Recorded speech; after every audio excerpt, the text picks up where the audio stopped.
Assalamualaikum warahmatullahi wabarakatuh. Waalaikumsalam warahmatullahi wabarakatuh. Selamat pagi anak-anak. Pagi Bu. Lagi kurang semangat. Selamat pagi anak-anak. Pagi Bu. Alhamdulillah Ibu bisa lihat anak-anak di sini sudah sangat semangat dan juga tempat duduknya ini sudah sangat full ya. Oke, sebelum kita mengawali hari pembelajaran pada hari ini, pembelajaran yang akan sangat memberikan kalian manfaat. Maka dari itu kita berdoa terlebih dahulu, kita berdoa sesuai dengan agama dan kepercayaan masing-masing. Berdoa dimulai.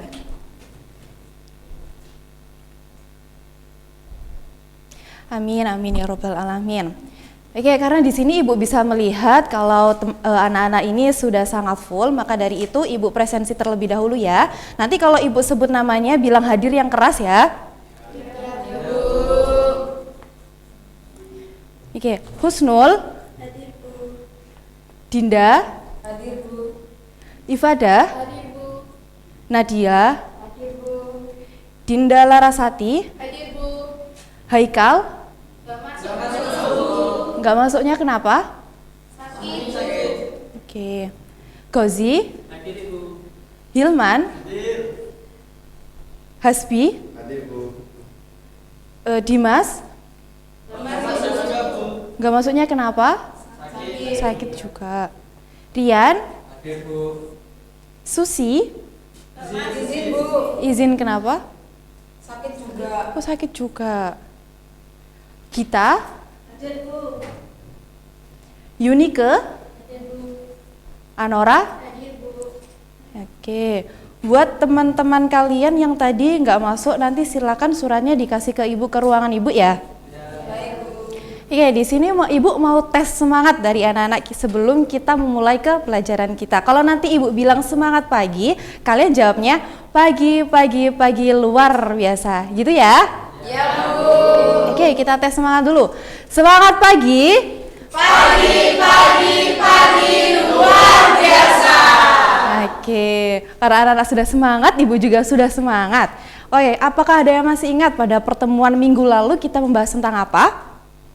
Bu. Ya, gimana, Nana? Mengenai pengertian arsip dan kearsipan Bu. Oke, pintar banget. Jadi pada pertemuan minggu lalu kita telah membahas mengenai pengertian arsip dan juga pengertian kearsipan. Ibu ulas sedikit ya. Jadi kalau pengertian arsip, arsip itu sendiri merupakan sebuah dokumen yang akan kita simpan. Jadi segala bentuk dokumen, entah itu dokumen kecil maupun besar yang telah dimiliki oleh sebuah perusahaan, itu nanti akan kita simpan. Nah, pengarsipan merupakan sistemnya, tata caranya untuk menyimpan arsip tersebut.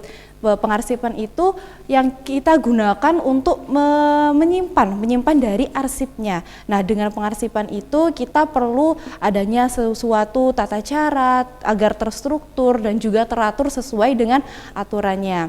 Nah, karena kita sudah membahas mengenai pertemuan minggu lalu, pada pertemuan minggu ini, pada pertemuan kita hari ini, kita akan membahas mengenai macam-macam sistem pengarsipan. Kemudian kita juga akan membahas mengenai hal-hal yang perlu diperhatikan dalam pengarsipan. Kemudian kita juga membahas mengenai kekurangan dan juga kelebihan dari sistem pengarsipan itu tersendiri. Oke, karena Ibu juga sudah memberikan ulasan dan juga materi kita pada pagi hari ini, silakan anak-anak disiapkan buku dan juga alat tulisnya.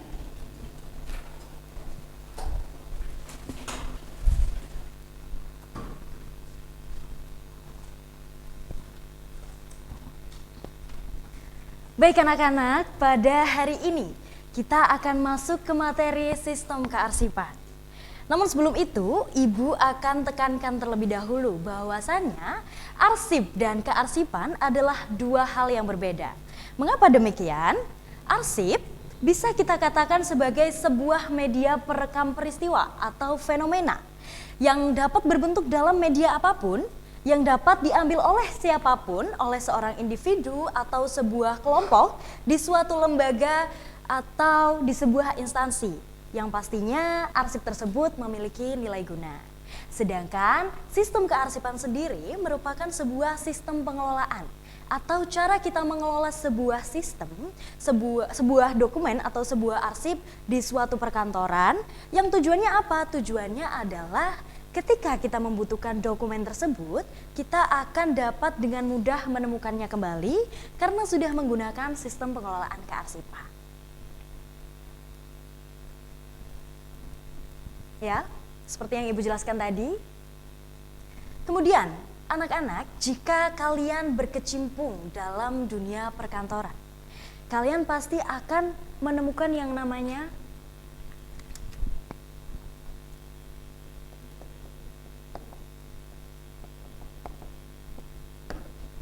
arsiparis.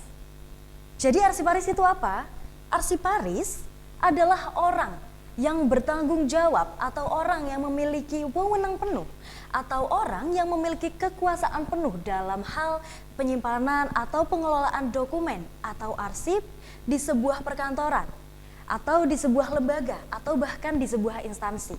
Jadi ibaratnya arsiparis ini adalah orang yang melakukan sistem kearsipan. Tanggung jawabnya dipegang oleh arsiparis secara keseluruhan. Begitu ya anak-anak. Kemudian jika kita berbicara mengenai seorang arsiparis atau orang tadi yang bertanggung jawab mengenai sistem pengelolaan kearsipan, ada beberapa hal yang harus diperhatikan oleh seorang arsiparis. Yang pertama adalah pemeriksaan arsip. Bagaimana pemeriksaan arsip itu? Jadi hal yang harus kita lakukan adalah dengan mengecek per lembar arsip. Mengapa demikian? Tujuannya adalah untuk mengetahui apakah arsip tersebut sudah siap atau belum siap untuk disimpan. Karena begini anak-anak, sejatinya arsip itu banyak sekali jenisnya. Tapi di sini Ibu akan menjelaskan dua saja, yakni ada arsip aktif dan juga arsip inaktif. Apa itu arsip aktif? Sesuai dengan namanya aktif, berarti kan sering digunakan ya, atau arsip yang memiliki frekuensi penggunaan lebih tinggi, frekuensi penggunaan paling sering. Contohnya, dalam perkantoran mungkin arsip aktif ini termasuk ke dalam daftar hadir karyawan. Karena daftar hadir karyawan kan digunakan dalam kehidupan perkantoran sehari-hari ya. Kita bisa mengecek kehadiran karyawan itu apakah sesuai atau tidak dari adanya daftar hadir tersebut. Maka dapat disimpulkan bahwasanya daftar hadir karyawan termasuk dalam arsip aktif. Kemudian ada lagi arsip inaktif, kebalikan dari arsip aktif, yakni arsip yang memiliki frekuensi paling rendah atau arsip yang jarang sekali untuk digunakan. Bukan berarti tidak penting, tetapi hanya saja frekuensi penggunaannya yang sedikit jarang. Contohnya, Ibu berikan contoh di sini ada ijazah, ada sertifikat tanah, ada piagam, ada kartu keluarga. Arsip-arsip tersebut atau dokumen yang telah Ibu sebutkan tadi pastinya memiliki kepentingan bagi kita semua. Tapi tidak digunakan untuk kehidupan sehari-hari. Maka bisa disimpulkan bahwa dokumen tersebut termasuk ke dalam arsip inaktif. Begitu ya anak-anak, mengenai penjelasan tentang arsip aktif dan juga arsip inaktif dalam hal pemeriksaan arsip. Kemudian langkah yang kedua atau hal-hal yang harus diperhatikan seorang arsiparis juga adalah dapat mengindeks arsip. Apa itu mengindeks arsip? Jadi pengindeksan adalah proses pemberian tanda pengenal di sebuah dokumen. Kenapa demikian? Supaya bisa membedakan antara arsip yang satu dengan arsip yang lain. Pengindeksan juga tidak bisa kita lakukan secara sembarangan. Ibu berikan contoh ketika kita mengindeks nama seseorang. Misalnya adalah Surya Wicaksono. Surya Wicaksono terdiri dari dua kata. Berarti kita bisa mengindeks menggunakan dua unit. Unit pertama,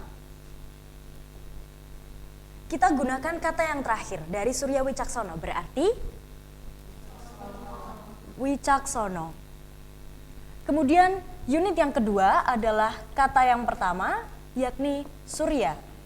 Dari yang awalnya namanya adalah Surya Wicaksono, setelah diindeks menjadi Wicaksono Surya.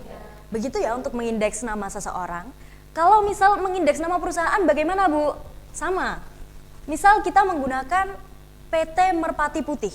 PT itu adalah perseroan terbatas. Karena tadi adalah PT Merpati Putih yang mana hal tersebut adalah tiga kata. Jadi unit pertama yang harus kita indeks adalah kata yang paling terakhir. putih. Kemudian unit yang kedua adalah merpati. Baru unit yang ketiga adalah PT atau perseroan terbatas. Dari yang awalnya adalah PT merpati putih, setelah diindeks menjadi putih merpati perseroan terbatas. Seperti itu ya anak-anak untuk dalam hal mengindeks nama perusahaan. Kita lanjutkan ke hal-hal yang harus diperhatikan di nomor 3, memberi tanda arsip. Atau bisa kita sebut sebagai pengkodean. Bagaimana itu pengkodean? Jadi pengkodean itu hanya bisa dilakukan setelah kita melakukan pengindeksan. Seperti yang Ibu jelaskan tadi. Contoh tadi adalah namanya Surya Wicaksono, setelah diindeks menjadi Wicaksono Surya. Unit pertamanya adalah Wicaksono. Maka pengkodean yang bisa kita lakukan adalah dengan mengambil huruf pertama, yakni W.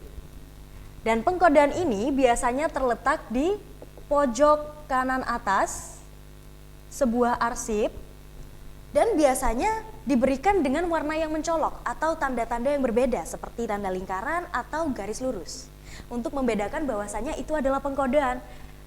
Dan tujuannya tidak lain dan tidak bukan adalah untuk memudahkan arsiparis kembali lagi dalam hal menemukan dokumen yang dibutuhkan. Kemudian bagaimana Bu jika ada pengkodean yang sama, ada W juga, maka yang harus kalian lakukan adalah dengan menambahkan huruf setelahnya.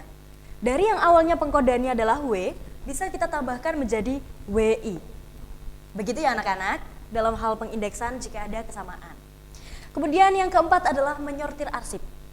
Hal ini dilakukan dengan cara mengumpulkan warkat-warkat atau mengumpulkan dokumen arsip ke dalam satu kesatuan untuk dikualifikasikan, untuk diklasifikasikan menjadi satu jenis sesuai dengan sistem penyimpanannya yang pastinya berhubungan dengan eksekusi yang terakhir, yakni menyimpan arsip. Dalam hal menyimpan arsip, kita juga tidak bisa menggunakannya dengan cara sembarangan. Kita harus memperhatikan keadaan perusahaan, karena tidak semua perusahaan itu memiliki permasalahan yang rumit, tidak semua perusahaan itu memiliki permasalahan yang kompleks. Kemudian tidak semua perusahaan memiliki perlengkapan yang sesuai dengan sistem-sistem yang ada, karena banyak sekali sistem dalam penyimpanan arsip itu memerlukan perlengkapan-perlengkapan yang harus ada. Jadi pada intinya adalah ketika kita melakukan sistem penyimpanan arsip, kita harus memperhatikan apa yang pertama? Keadaan perusahaan. Kemudian yang kedua adalah perlengkapan yang dimiliki oleh perusahaan. Begitu ya anak-anak. Kemudian berlanjut perlengkapan. Di sini ada peralatan dan juga perlengkapan. Benda-benda di sini adalah benda-benda yang digunakan dalam hal menyimpan arsip, dalam hal pengelolaan arsip. Yang pertama adalah filing kabinet. Mungkin anak-anak di sini sudah tidak asing melihat filing kabinet atau biasa kita sebut sebagai lemari arsip. Jika anak-anak sering berkunjung ke tata usaha, pasti kalian sering menemukan filing kabinet di sekitar-sekitar dokumen. Gunanya apa? Gunanya adalah untuk menyimpan folder-folder arsip yang termasuk dalam dokumen di sebuah sekolah atau di sebuah instansi atau di sebuah perusahaan atau bahkan di sebuah lembaga. Itu ya gunanya untuk filing kabinet. Kemudian yang kedua adalah folder arsip. Jadi folder arsip ini biasanya berbentuk sebuah map berwarna-warni yang mana di dalamnya, yang mana folder ini akan dijadikan sebagai wadah untuk mengisi dokumen-dokumen atau arsip sesuai dengan klasifikasinya. Kemudian yang ketiga adalah guide. Guide arsip ini adalah sebuah pembatas atau sebuah penyekat. Fungsinya apa, Bu? Fungsinya adalah jika di dalam folder itu seperti yang kalian ketahui, seperti yang anak-anak ketahui, di dalam folder itu tidak hanya ada satu dokumen, melainkan ada beberapa dokumen yang memiliki keselarasan, yang memiliki perihal berbeda-beda, namun penyimpanannya menggunakan sistem yang sama. Jadi intinya di dalam folder itu ada beberapa dokumen dan untuk membedakannya kita memerlukan guide, kita memerlukan penyekat, kita memerlukan pembatas. Dan biasanya pembatas ini berwarna-warni, berbahan dasar karton atau manila atau kertas yang tebal seperti itu supaya bisa dijadikan sebagai pembatas. Kembali lagi tujuannya adalah untuk memudahkan seorang arsiparis. atau orang yang bertugas dalam hal penyimpanan arsip. Kemudian ada juga kartu indeks. Sebenarnya kartu indeks ini tidak digunakan dalam seluruh sistem penyimpanan. Karena ada sistem penyimpanan yang hanya mengindeks hal-hal sepele dan tidak menggunakan kartu indeks. Jadi bisa kita bilang kartu indeks ini digunakan kepada sistem penyimpanan arsip yang sedikit lebih rumit, sedikit lebih kompleks atau memerlukan banyak sekali data. Begitu ya anak-anak. Jadi bisa dibilang peralatan dan perlengkapan ini sangat-sangat membantu untuk seorang arsiparis dalam hal menyelesaikan pekerjaannya. Next. Kembali lagi kepada materi inti kita pada hari ini, yakni mengenai sistem penyimpanan arsip. Yang pertama, ada penyimpanan arsip berdasarkan abjad. Namanya saja sudah abjad. Maka penyimpanan yang kita gunakan berpedoman pada huruf abjad dari huruf A sampai huruf Z dengan peraturan mengindeks. Contoh mengindeks menggunakan sistem abjad.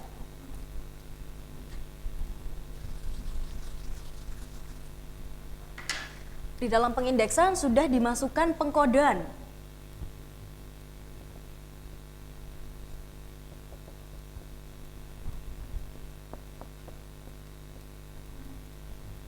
Misalnya adalah Nabila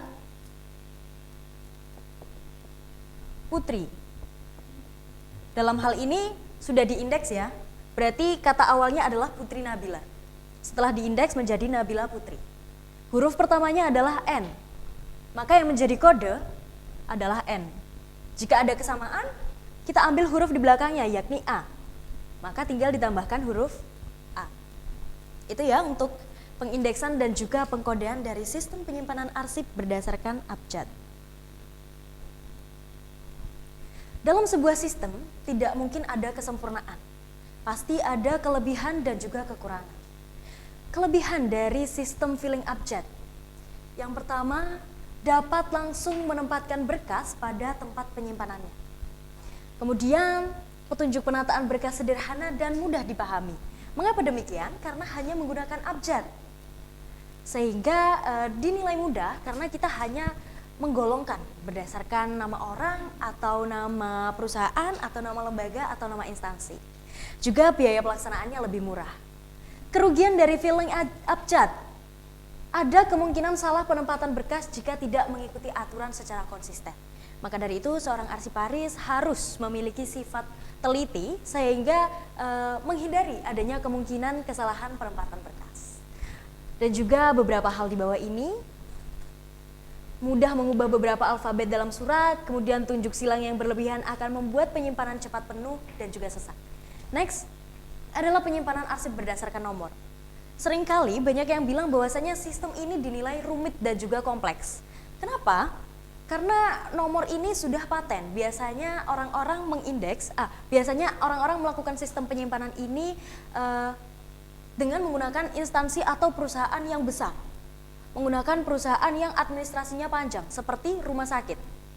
Itu kan ada banyak sekali ya nomor-nomor, ada nomor BPJS, ada nomor antrian, ada nomor pasien. Maka dari itu sangat efisien jika diterapkan sistem penyimpanan arsip berdasarkan nomor di sebuah rumah sakit. Kelebihan dari sistem filing nomor. Penyimpanan dapat lebih teliti, cermat, dan teratur karena berdasarkan angka-angka nomor yang jelas tidak memiliki banyak kesamaan dengan nomor-nomor yang lain. Kemudian penyimpanan dapat lebih cepat dan tepat, sederhana dan mudah dilaksanakan. Namun ada juga kekurangannya, yakni lebih banyak waktu yang dipergunakan untuk mengindeks. Kemudian banyaknya map untuk surat-surat beraneka ragam dapat menimbulkan kesulitan. Dan yang ketiga adalah penyimpanan arsip berdasarkan tanggal atau penyimpanan arsip berdasarkan kronologis. Jadi sistem penyimpanan ini merupakan salah satu sistem yang di dalamnya kita menggunakan tanggal, bulan, dan tahun. Tahun kita gunakan sebagai unit utama.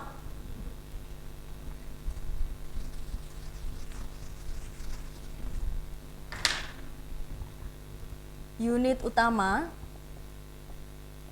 Kemudian ada juga subunit.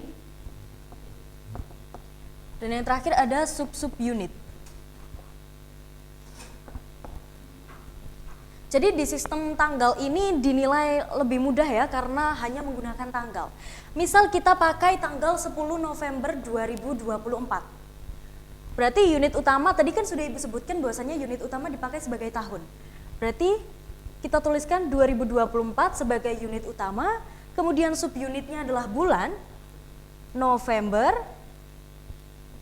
Kemudian subunitnya adalah tanggal yakni 20. Yang mana kata awalnya adalah 20 November 2024 dan setelah diindeks menjadi 2024 November 20. Next adalah kelebihan dan juga kekurangan sistem tanggal. Kelebihan dari sistem tanggal ini cocok untuk pengolah yang kegiatannya berkaitan dengan jatuh tempo. Mengapa demikian? Karena hal tersebut bisa dengan mudah dicek berdasarkan tanggal. Kita hanya tinggal menyebutkan tanggal sekian, tolong carikan dokumen di tanggal sekian karena sudah jatuh tempo. Pastinya dokumen-dokumen tersebut berada di barisan paling atas, jadi akan mudah ditemukan. Namun kekurangannya adalah apabila yang membutuhkan dokumen tersebut itu tidak mengingat kronologis atau tanggalnya, maka akan menjadi hal yang runyam, hal yang rumit oleh arsiparis. Tidak mungkin kan arsiparis membongkar satu-satu hanya untuk mencari tanggalnya, dan juga akan menjadi kesulitan bahwa akan menjadi sulit bahwasanya arsiparis hanya mengetahui masalah perihal. Karena perihal tidak dimasukkan dalam penyimpanan arsip berdasarkan tanggal. Seperti itu ya anak-anak. Next adalah penyimpanan arsip berdasarkan wilayah. Sistem penyimpanan arsip wilayah atau geografis adalah suatu sistem penyimpanan arsip berdasarkan pembagian wilayah atau daerah yang menjadi alamat suatu surat. Surat dikelompokkan berdasarkan geografi atau wilayah atau kota dari surat berasal dan tujuan surat dikirim. Surat ini, penyimpanan ini dinilai sedikit susah karena ya kekurangannya adalah arsiparis harus paham betul mengenai geografis daerah tersebut. Namun kelebihannya adalah jika ada ketidaksinambungan akan langsung teridentifikasi. Dan yang terakhir adalah penyimpanan arsip berdasarkan subjek. Biasanya sistem penyimpanan ini sangat umum digunakan oleh perusahaan-perusahaan karena mudah untuk diimplementasikan dan juga mudah untuk dilakukan. Ada dua macam sistem subjek di sini. Ada sistem subjek murni, yakni berdasarkan urutan abjad, dan juga sistem subjek bernotasi, yakni berdasarkan notasi atau kode tertentu. Tetap saja sebuah sistem tidak sempurna. Ada juga kelebihan dan kekurangan dari sistem subjek.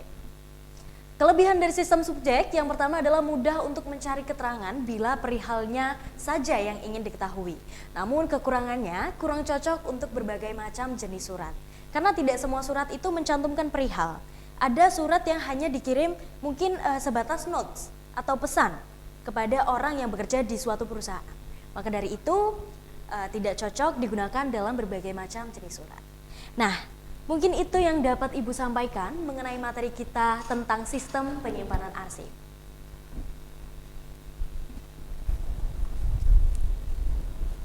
Oke anak-anak semua, sekarang memasuki sesi tanya jawab. Nah, sesi tanya jawab ini kan tadi udah dijelaskan nih oleh Ibu tentang sistem kearsipan.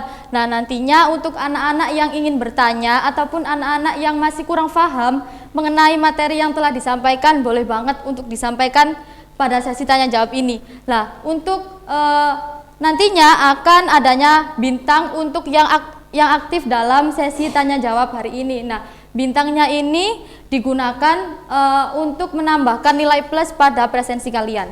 Mungkin untuk anak-anak yang ingin bertanya untuk angkat tangan terlebih dahulu. Oke, untuk yang di sebelah sana, Nak Gozi dipersilahkan. Ibu izin bertanya, apa pentingnya mempertahankan arsip dalam suatu organisasi? Karena biasanya di dalam organisasi kan terdapat banyak arsip yang kurang tertata rapi. Nah, bagaimana cara mempertahankan arsip tersebut?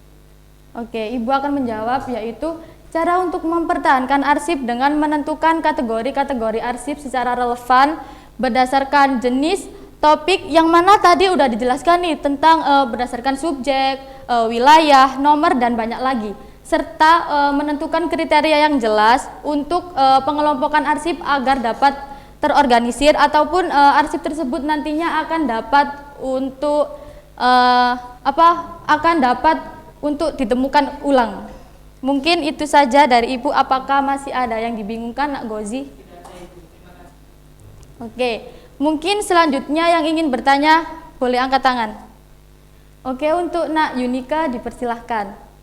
Dari Ibu izin bertanya, bagaimana suatu dokumen atau item yang ada dapat diklasifikasikan dalam sistem ARSIP? Oke, hal tersebut dokumen ataupun item dapat diklasifikasikan berdasarkan nomor ataupun angka awal pada kata kunci yang mana ada pada dokumen tersebut. Nah, sistemnya seperti pada kamus, yang mana pada kamus menggunakan sistem abjad, yaitu A, B, C, dan seterusnya. Mungkin itu saja, Nak Yunika. Apakah masih ada yang dibingungkan?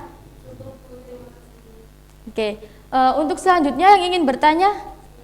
Oke, untuk Nak Ifada dipersilahkan. Bagaimana sekolah dapat meningkatkan efisien sistem kearsipan pada PO yang ada di sekolah ini? Oke, Ibu akan menjawab efisiensi dalam sekolah tersebut dengan meningkatkan efisiensi mengenai sistem kearsipan, yaitu dengan menggunakan teknologi seperti mesin lunak, yaitu manajemen dokumen. Nah, nantinya untuk sekolah nanti akan mengadakan pelatihan untuk para staf terkait sistem kearsipan tersebut dan akan melakukan secara rutin, yaitu kegiatan evaluasi dan juga akan secara rutin melakukan pengecekan ulang pada sistem yang ada.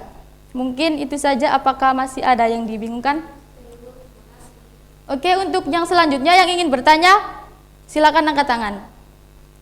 Oke, karena anak-anak semua ini mungkin udah paham nih materi yang disampaikan oleh Ibu tadi. Ibu ada satu pertanyaan nih untuk kalian. Nantinya yang ingin menjawab pertanyaan dari Ibu akan dikasih bintang. Oke, untuk pertanyaannya yaitu bagaimana cara kerja sistem penyimpanan arsip serta kendala apa saja yang ada pada sistem penyimpanan arsip tersebut. Di sini ada yang ingin menjawab nggak pertanyaan dari Ibu? Oke, karena di sini tidak ada yang ingin menjawab, maka Ibu akan pilih secara acak nih siapa yang akan menjawab pertanyaan dari Ibu. Mungkin untuk Nak Yunika dipersilakan untuk menjawab pertanyaan dari Ibu. Jadi, sistem penyimpanan arsip merupakan metode yang digunakan untuk mengatur, menyimpan, dan mengelola dokumen atau data penting agar mudah diakses dan aman. Ada 6 komponen penting dalam sistem penyimpanan arsip, yaitu yang pertama adalah klasifikasi arsip, yaitu merupakan proses pengelompokan arsip berdasarkan kategori tertentu seperti jenis dokumen, departemen, atau topik, yang bertujuan untuk mempermudah pencarian dan pengelolaan arsip. Yang kedua ada indeksasi, yaitu proses memberikan kode atau nomor pada arsip untuk memudahkan identifikasi dan pencarian, yang berupa angka, huruf, atau kombinasi keduanya. Yang ketiga ada penyimpanan fisik, yaitu melibatkan penggunaan lemari arsip, foto arsip, atau ruang penyimpanan khusus. Yang keempat ada penyimpanan elektronik, yaitu selain penyimpanan fisik juga banyak organisasi yang menggunakan sistem penyimpanan elektronik. Dokumen digital disimpan dalam server, cloud, atau perangkat penyimpanan lainnya. Yang kelima yaitu pengelolaan arsip, yaitu melibatkan serangkaian proses mulai dari pencatatan, penyimpanan hingga pemusnahan arsip. Setiap dokumen yang masuk dicatat dalam daftar arsip, disimpan sesuai klasifikasi, dan diatur jika sudah tidak diperlukan sesuai dengan kebijakan referensi arsip yang berlaku. Yang terakhir ada keamanan arsip, yaitu merupakan aspek penting dalam sistem penyimpanan arsip. Dokumen penting harus dilindungi dari kerusakan, pencurian, atau akses yang tidak sah. Hal ini bisa dilakukan dengan mengunci lemari arsip dengan menggunakan kata sandi untuk dokumen digital atau mengatur hak akses bagi pengguna yang Oke, tepuk tangan untuk Nak Yunika. Oke, mungkin itu saja sesi tanya jawab pada hari ini. Mungkin kita akan lanjutkan ke sesi berikutnya.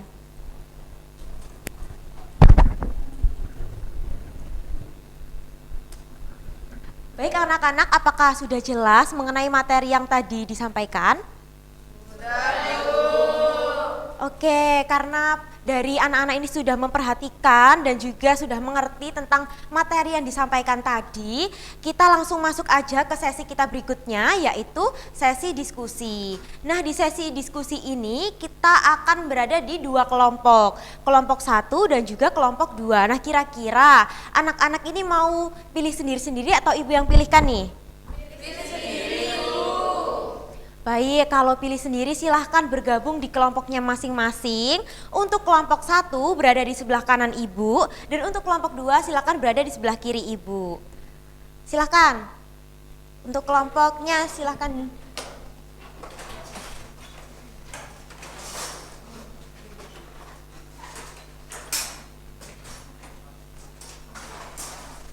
Baik, apakah sudah berkumpul dengan kelompoknya masing-masing? Baik, karena sudah di kelompoknya masing-masing, kita langsung aja ke materi diskusi kita kali ini, yaitu tentang sistem penyimpanan arsip. Kan tadi sudah dijelaskan, nah kita mendiskusikan kembali nih. Oke, untuk kelompok 1 mendiskusikan terkait sistem abjad dan juga sistem nomor. Untuk kelompok 2, silakan mendiskusikan tentang sistem tanggal dan juga sistem subjek. Jadi nantinya anak-anak ini silakan mendiskusikan dengan teman sekelompoknya, lalu silakan untuk perwakilan dari kelompok tersebut maju ke depan untuk mempresentasikan hasil dari diskusinya tadi, seperti itu. Kira-kira 10 menit untuk waktu diskusi, apakah cukup anak-anak? Baik, karena dirasa cukup 10 menit dimulai dari sekarang ya anak-anak. Silakan untuk mendiskusikan dari materi yang telah Ibu sampaikan tadi. Baik, Bu.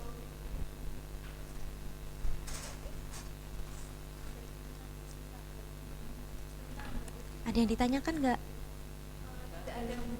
Ya, dilanjutkan.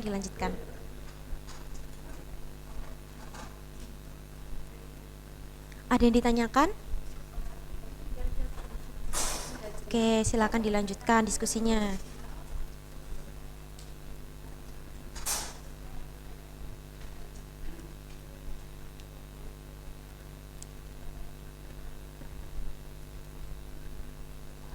Baik anak-anak, sudah 10 menit ini ya. Apakah sudah selesai untuk waktu diskusinya?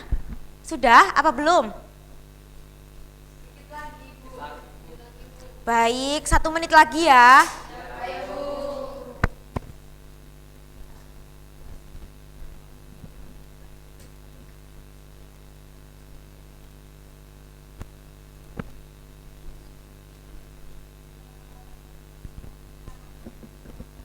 Apakah ada yang dibingungkan?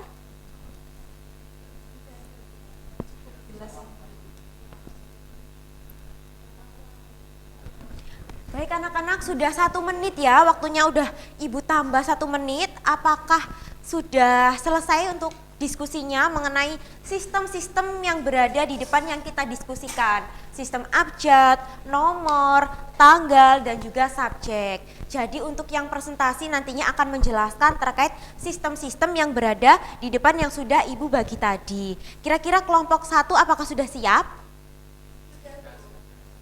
Sudah. Untuk kelompok 1 siapa perwakilan untuk ke depan? Nak Husnul, silakan untuk Nak Husnul. Bisa langsung maju ke depan mempresentasikan hasil dari diskusi kelompok 1. Untuk kelompok 2 silakan disimak baik-baik mengenai apa yang telah disampaikan dari kelompok 1. Silakan.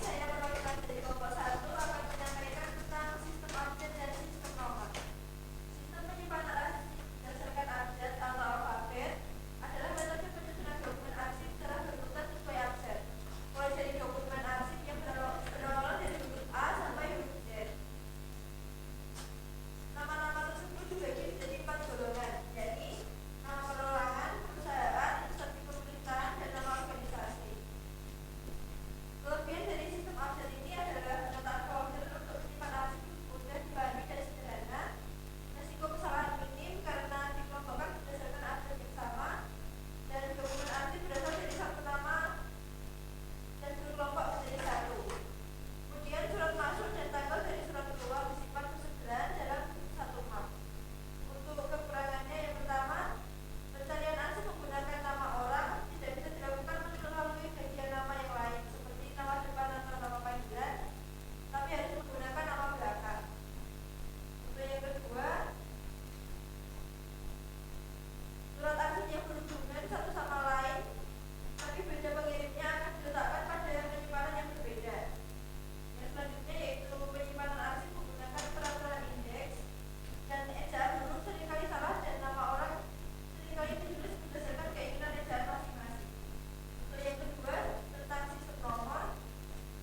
Oke, kita beri tepuk tangan untuk kelompok 1. Oke, untuk selanjutnya bisa dilanjutkan presentasi dari kelompok 2. Kelompok 2 siapa yang mewakili untuk presentasi? Oke, Nak Dinda silakan untuk maju ke depan mempresentasikan hasil dari diskusinya tadi.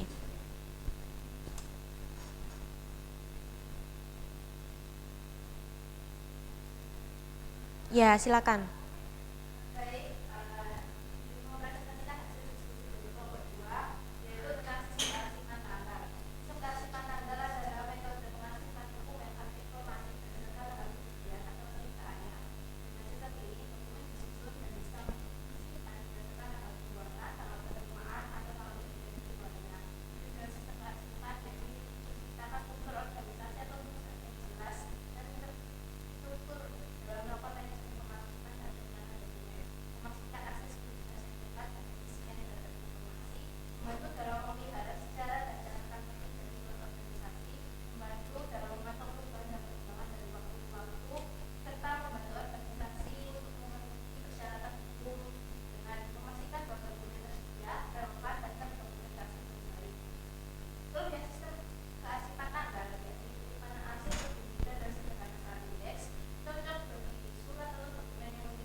Baik, kita beri tepuk tangan dulu untuk kelompok 2. Ya, mungkin Ibu sedikit menambahkan saja terkait dari diskusi kalian. Tadi sudah dibahas untuk kelompok 1 yaitu sistem abjad dan juga sistem nomor. Dan kelompok 2 sudah membahas mengenai sistem subjek dan juga tanggal. Tadi juga sudah disebutkan kelebihan dan juga kekurangannya. Jadi nantinya silakan diimplementasikan bahwasanya nanti itu di sistem abjad itu hurufnya itu seperti ini ya, penyusunannya itu kayak kamus seperti itu. Huruf A, B, atau sampai sudah dijelaskan tadi bahwasanya kalau huruf A ini ada kata lain yaitu ditambahi I dan lain sebagainya seperti itu. Dan untuk sistem tanggal untuk penyusunannya yaitu tergantung dari tahun, tanggal dan juga bulannya. Jadi diklasifikasikan sendiri-sendiri. Contoh di 2014 arsip yang berada di tahun 2014 ini diklasifikasikan di 2014 dan lain sebagainya seperti itu. Baik, untuk sesi diskusi kita kali ini cukup sekian. Nanti kita pada minggu depan kita akan mendiskusikan sistem kearsipan yang kita belum bahas pada hari ini.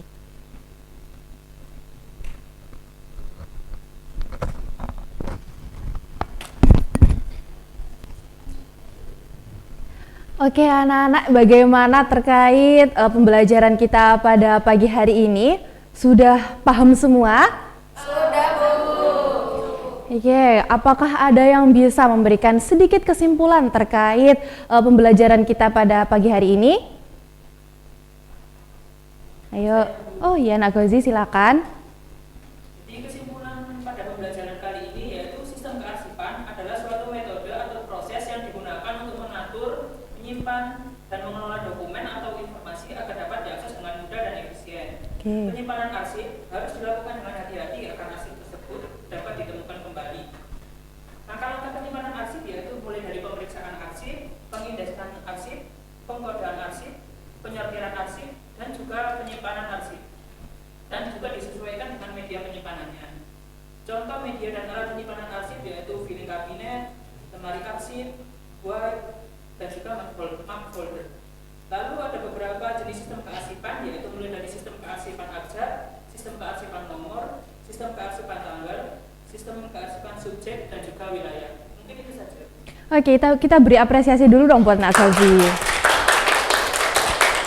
Oke, dari apa yang telah disimpulkan dari Nak Gozi, Ibu juga memberikan sedikit kesimpulan, yakni kalau misalkan kita melaksanakan sistem pengarsipan yang baik dan juga teratur, kita agar arsip tersebut ini bisa terpelihara dengan baik, terus teratur dan juga aman. Nah, arsip tersebut juga agar bisa dengan mudah didapatkan kembali ketika kita membutuhkan arsip tersebut di suatu hari. Kemudian arsip tersebut juga agar bisa terhindar dari dari kerusakan dan juga dari adanya waktu yang terus berjalan gitu. Jadi agar arsip itu tetap terjaga dengan aman. Nah, pada pertemuan hari ini Ibu mau kasih sesuatu buat anak-anak agar anak-anak bisa lebih memahami terkait teknik pengarsipan ini sendiri. Jadi disiapkan dulu catatannya. Silahkan satu kelas membuat kelompok beranggotakan 2 orang. Kemudian tiap kelompok menyiapkan 1 map Snell Hector. Kemudian kertas HVS warna-warni dan juga warna putih sebanyak 5 lembar. Kemudian setiap kelompok juga menyiapkan surat masuk dan juga surat keluar sebanyak 5 lembar. Nah, untuk barang-barang yang telah Ibu sebutkan ini silahkan dibawa di pertemuan kita minggu depan. Oke, bisa dipahami anak-anak? Bisa, Bu. Oke, karena itu tadi pertemuan kita pada pagi hari ini, apa yang telah kita pelajari pada pagi hari ini, silahkan untuk dipelajari lagi di rumah ya. Silahkan dipelajari dan juga difahami lagi. Kalau misalnya ada yang masih tidak paham, silakan dicari di internet ataupun kalau mau bisa tanya ke Ibu langsung. Oke, mungkin itu saja dari pertemuan kita pada pagi hari ini. Jangan lupa untuk tetap jaga kesehatan, jangan lupa makannya, dan kita sampai jumpa di pertemuan kita minggu depan. Wassalamualaikum warahmatullahi wabarakatuh.